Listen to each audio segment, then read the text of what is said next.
New banishment inevitable for the adversary's followers. BD number 8430. March 5, 1963, my eyes rest full of pity on the degenerated human race which is controlled by my adversary and unwilling to pull itself away from him. It has willingly surrendered to him and thereby denies me the right to intervene effectively, for I will not proceed against my adversary's will, since you want to belong to him yourselves. Yet he keeps drawing you ever further down, he is preparing your downfall, for you will fall back to the depths from which you started your process of development across earth and had to pass through all creations in order to one day finally exist as a human being.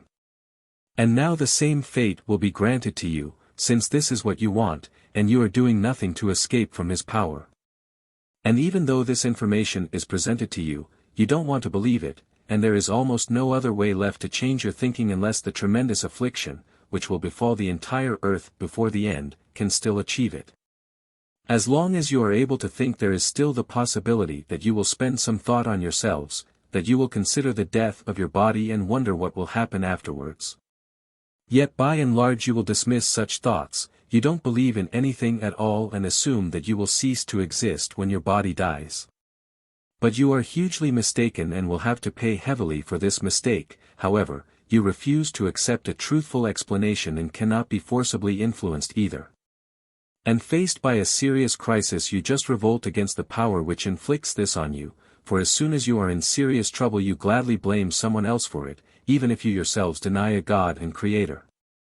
Yet you cannot stop misfortunes and have no option but to acknowledge a power which is stronger than you are.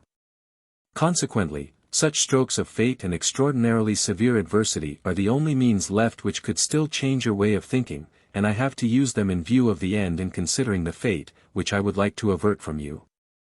Don't feel sorry for people who suddenly have to depart from this life, for they will still be able to find some light in the beyond, if they are not already completely enslaved by my adversary and then also sink into the abyss in order to be banished into matter yet again.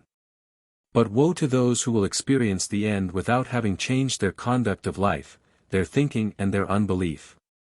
They cannot be saved anymore, and even the greatest mercy on my part, my infinite love for all my living creations, will be unable to avert the fate of a new banishment for them, because it is the only option for the soul to attain perfection one day when, after an infinitely long time, it lives on earth as a human being again and consciously travels the path to me in order to become liberated from every form.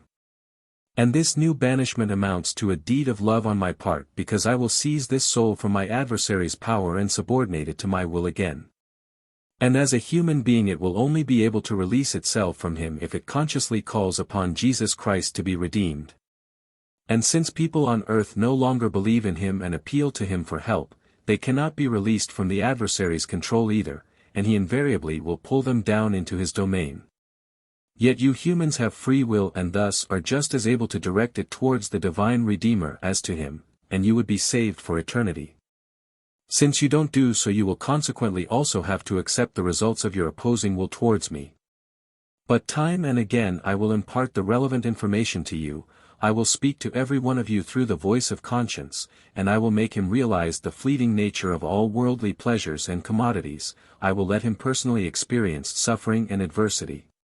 And finally I will speak to him through the elements of nature. Yet I will not force his will, and therefore he only has to blame himself for the fate he is approaching. I would like to bestow him with unlimited happiness.